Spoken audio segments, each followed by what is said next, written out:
دوستو السلام علیکم۔ ویڈیو دیکھنے سے پہلے ایک بات دھیان میں رکھیں، اس طرح کے پیچیدہ سوالات کے جوابات ہم اس لیے شیئر کر رہے ہیں تاکہ ایک ہی خدا، ایک ہی اللہ اور اس کے سوا کوئی معبود نہیں، اتنا واضح ہو جائے کہ ہر صورت میں، ہر ذہن میں، ہر کان میں، ہر دماغ میں یہ بات بیٹھ جائے کہ اللہ ایک ہے، نہ تو اس کا کوئی شریک ہے اور نہ ہی اس کے علاوہ کوئی کارساز ہے اور نہ ہی اس کی کوئی تصویر ہے اور نہ ہی اس کے سوا کوئی مددگار ہے اور نہ ہی بت کی شکل میں اس کا کوئی ثانی ہے۔ آج کی اس ویڈیو میں اس سادہ لو بابے کی زبان سے کیا جانے والا سوال یہ ہے کہ میں دعا کرتا ہوں یہاں تمام مذاہب کے لوگ جمع ہیں، سب کے سب سکھی رہو۔ یاد رہے یہ بابا ہندو مذہب سے تعلق رکھتا ہے اور کیونکہ ہندو مذہب میں جو شخص اچھا انسان ہو تو اس کے اندر خدا اتر جاتا ہے، نعوذ باللہ، جو کہ سراسر غلط اور شرک ہے اور ایک اسلام کے لحاظ سے بہت ہی بڑے گناہ والی بات ہے۔ اسی وجہ سے اس بابے نے کہا کہ معبود یہاں آیا ہے۔ یہ ڈاکٹر ذاکر نائک صاحب کو کہا، صرف یہاں نہیں بولا کہ معبود یہاں آیا ہے، بلکہ یہ بابا اس ویڈیو میں ڈاکٹر ذاکر نائک صاحب کو کئی بار کہتا ہے کہ آپ گاڈ ہو، اور جواب میں ڈاکٹر ذاکر نائک صاحب اللہ کی وحدانیت کو سامنے رکھتے ہوئے اس بابے کو سمجھاتے رہے۔ آگے اس بابے کا سوال تھا کہ میں ہندو ہوں اور میں قرآن کو مانتا ہوں، اسی طرح تمام مذہب کی کتابوں کو مانتا ہوں، لیکن شیخ، سید، ملا، پٹھان کیوں بنائے، برہمن، شندل، شودرا کیوں نام رکھے گئے؟ اس کا جواب مجھے ابھی چاہیے، اور مجھے اس بات کا جواب بھی چاہیے کہ میں نے 2,63,00,000 مرتبہ رام رام لکھا ہے، مجھے بتائیے کہ رام ابھی تک میرے پاس کیوں نہیں آیا؟ بابے کا یہ سوال سب سے آخر میں تھا، اور یاد رہے ویڈیو عربی سے ٹرانسلیٹ کی گئی ہے، اوریجنل ویڈیو کا لنک فرسٹ کمنٹ میں آپ کو مل جائے گا۔ ان دونوں سوالوں پہ لوگ مسکراتے رہے اور تالیاں بھی بجاتے رہے۔ مزید ڈسکس کرنے سے پہلے اس ویڈیو کو لائک کریں اور چینل کو سبسکرائب کر کے بیل آئیکن پہ ضرور کلک کریں۔ جواب میں ڈاکٹر ذاکر نائک صاحب نے سوال دہراتے ہوئے فرمایا کہ بھائی صاحب، شیخ، ملا، پٹھان، برہمن، شودرا یہ سب فیملی نیم ہیں، یہ کسی کو بڑا چھوٹا بنانے کے لیے نہیں ہے بلکہ پہچاننے کے لیے ہیں۔ لہٰذا قرآن پاک میں سورہ حجرات میں اللہ تعالیٰ فرماتے ہیں آیت نمبر 38 میں کہ یا ایھا الناس انا خلقناکم من ذکر وانثی وجعلناکم شعوبا وقبائل لتعارفوا ان اکرمکم عند اللہ اتقاکم ان اللہ علیم خبیر، جس کا ترجمہ یہ ہے اے انسانوں، ہم نے تمہیں ایک مرد اور ایک عورت سے بنایا ہے اور آپ کے مختلف قبائل اور شعبے بنائے ہیں تاکہ آپ ایک دوسرے کو پہچان سکیں، اور اللہ کے ہاں تم میں سب سے زیادہ باعزت وہ شخص ہے جو سب سے زیادہ تقویدار ہو۔ لہٰذا اللہ کے قریب ہونے کے لیے آپ کا رنگ، آپ کی کاسٹ، آپ کی مالداری اور غریبی کا تعلق ہی نہیں ہے، بلکہ اللہ کے احکام کے مطابق صحیح زندگی گزارنا ہے، اور جنت میں جانے کا اور جہنم سے بھی بچنے کا معیار صرف اور صرف تقوی ہے، نہ کہ قومیت اور کاسٹ۔ یہ اسلامی سوچ ہے، اور ہندو کتاب ویداس میں لکھا ہے کہ یہ طبقے کیوں بنائے کہ اللہ تعالیٰ نے برہمن لوگوں کو سر سے پیدا کیا۔ اب کس کے سر سے پیدا کیا اس کا جواب ابھی تک نہیں ہو سکتا۔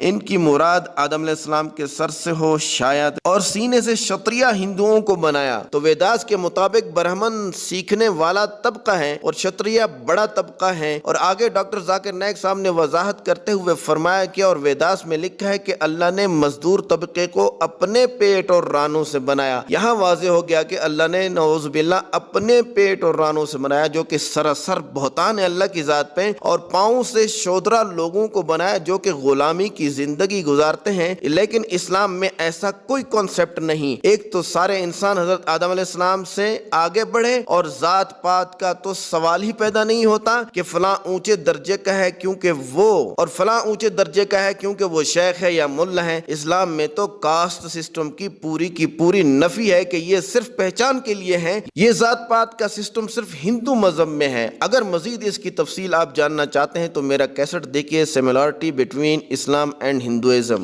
اب میں آپ کے سوال کے پہلے پارٹ کی طرف آتا ہوں کہ آپ نے کہا کہ قرآن کو بھی مانتا ہوں، ویداس کو بھی مانتا ہوں اور بائبل کو بھی مانتا ہوں۔ میری آپ سے درخواست ہے کہ کم سے کم ایک ہی کتاب پہ ایمان لائیں جو کہ 100% اللہ کی باتیں ہیں۔ عیسائی کہتے ہیں ہمارا ایمان ہے کہ بائبل 100% اللہ کا کلام ہے، ہندو کہتے ہیں کہ ویداس 100% اللہ کا کلام ہے، اور مسلمان بھی کہتے ہیں کہ قرآن پاک 100% اللہ تعالیٰ کا کلام ہے۔ لیکن میری درخواست آپ سے یہ ہے کہ جو چیزیں ان تینوں کتابوں میں کامن ہیں، پہلے ان پہ تو آؤ، اور اصل میں یہ اس آیت کی طرف بلانا ہے، تعالوا الی کلمۃ سواء بیننا وبینکم، کہ آؤ ان باتوں کی طرف جو تمہارے اور ہمارے درمیان برابر ہیں، اور ان تینوں کتابوں میں لکھا ہے خدا ایک ہے، اس کی کوئی صورت نہیں، اس کا کوئی شریک نہیں، اس کی کوئی مورتی نہیں۔ اور یہی بات بک آف ڈیٹانومی میں آیت نمبر 4 میں لکھی ہے۔ عیسیٰ علیہ السلام نے فرمایا اے بنی اسرائیل، رب ہمارا معبود صرف ایک ہے۔ اور اسی طرح اپنیشد میں آیت نمبر 1 میں لکھا ہے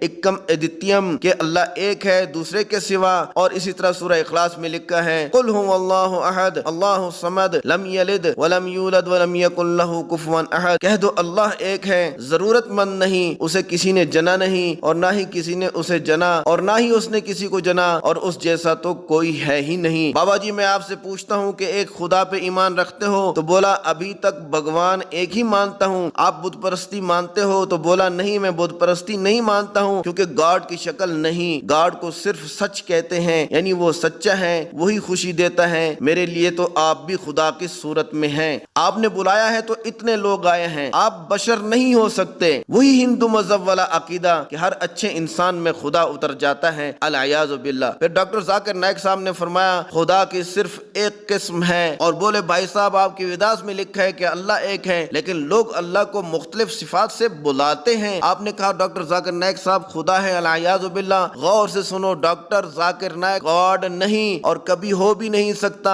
میں اللہ کی مخلوق ہوں، میں اللہ کا بندہ ہوں، عبداللہ ہوں، اللہ نہیں ہوں۔ آپ کے کہنے سے میں گاڈ تھوڑی بن جاتا ہوں، اپنے ساتھ آپ مجھے بھی جہنم میں گھسیٹ رہے ہوں۔ اس پر لوگ خوب ہنسے اور تالیاں بجائیں۔ پھر ڈاکٹر ذاکر نائک صاحب نے فرمایا کہ میں اللہ نہیں ہوں، العیاذ باللہ، اللہ کا بندہ ہوں۔ کوئی بھی انسان اللہ نہیں ہو سکتا، وہ بھگوان نہیں ہو سکتا، وہ ایشور نہیں ہو سکتا۔ اسی طریقے سے رام ایک اچھے انسان تھے، کتابوں میں لکھا ہے، لیکن اگر آپ کہتے ہیں کہ رام اوتار ہیں اور اوتار کے معنی ہے اوتر، یعنی اللہ کا بھیجا ہوا رسول، لیکن وہ خدا نہیں، اگر آپ اس سینس میں کہتے ہیں تو کوئی اعتراض نہیں، کیونکہ ہو سکتا ہے رام بھی اللہ کے پیغمبر ہوں، ہو سکتا ہے رام اللہ کے پیغمبر نہ ہوں، کیونکہ محمد صلی اللہ علیہ وسلم نے فرمایا کہ اللہ تعالیٰ نے 1,24,000 پیغمبر بھیجے زمین پر، اور بائی نیم قرآن پاک میں صرف 25 نام ہیں، تو رام ہو سکتا ہے پیغمبر ہوں۔ لیکن اگر یہ یقین ہوتا کہ رام اللہ کے پیغمبر ہیں، اور اگر یہ بھی یقین ہوتا کہ کرشنا اللہ کے پیغمبر ہیں، اور یہ بھی یقین ہے کہ عیسیٰ علیہ السلام اللہ کے پیغمبر ہیں، اور یہ بھی یقین ہے کہ موسیٰ علیہ السلام اللہ کے پیغمبر ہیں، تب بھی آخری پیغمبر محمد صلی اللہ علیہ وسلم پہ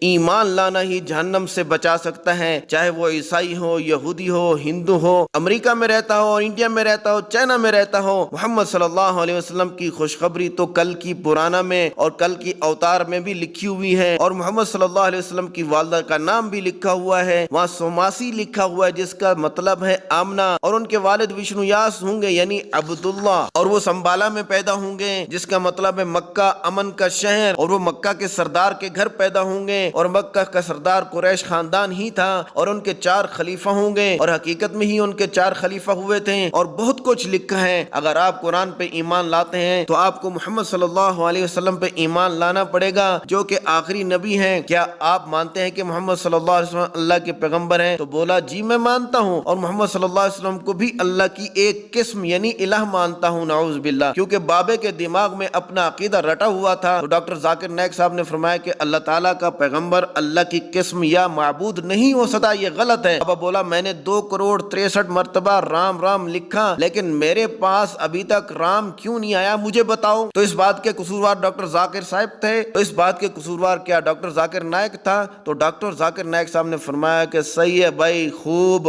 اور خود بھی ہنسے اور لوگ بھی خوب ہنسے۔ تو ڈاکٹر ذاکر نائک صاحب نے بابے کا ذہن پڑھ لیا کہ اس کو میری بات سمجھ میں آنے والی نہیں، اس کا ذہن بوڑھا ہو چکا ہے، اوپر سے وقت بھی کم ہوتا ہے۔ تو فرمایا کہ آپ نے 2,63,00,000 مرتبہ رام رام لکھا، میں آپ کو آخری بات کہتا ہوں کہ ایک خدا کو مانو اور تمام نبیوں پہ ایمان لاؤ، اور محمد صلی اللہ علیہ وسلم کو اللہ کا آخری نبی مانو، بچ جاؤ گے۔ Hope answer the question. دوستو کسی ہندو کے دماغ سے شرک نکالنا بہت ہی مشکل کام ہوتا ہے، کیونکہ ہندو اپنے مذہب پہ پکا ہوتا ہے، لیکن یہ حقیقت ہے کہ اس آدمی یعنی ڈاکٹر ذاکر نائک صاحب کو اللہ تعالیٰ نے نوازا ہے، اتنی میموری اور حافظہ کسی عام انسان کے پاس نہیں۔ یوں کہنا غلط نہ ہوگا کہ قرآن پاک سے ستہ یعنی حدیث کی بڑی 6 کتابیں، بائبل کے کئی ایڈیشن، ہندو مذہب کی کتابیں ڈاکٹر ذاکر نائک صاحب کو مکمل یاد ہیں اور نمبروں کے ساتھ یاد ہیں، اور بھلے ہی علماء کو ڈاکٹر ذاکر نائک صاحب سے کئی لاکھوں اختلافات ہوں، لیکن اس بات میں کوئی اختلاف نہیں کہ ڈاکٹر ذاکر نائک صاحب کے ہاتھوں اللہ نے لاکھوں لاکھوں کافر اسلام میں داخل کیے۔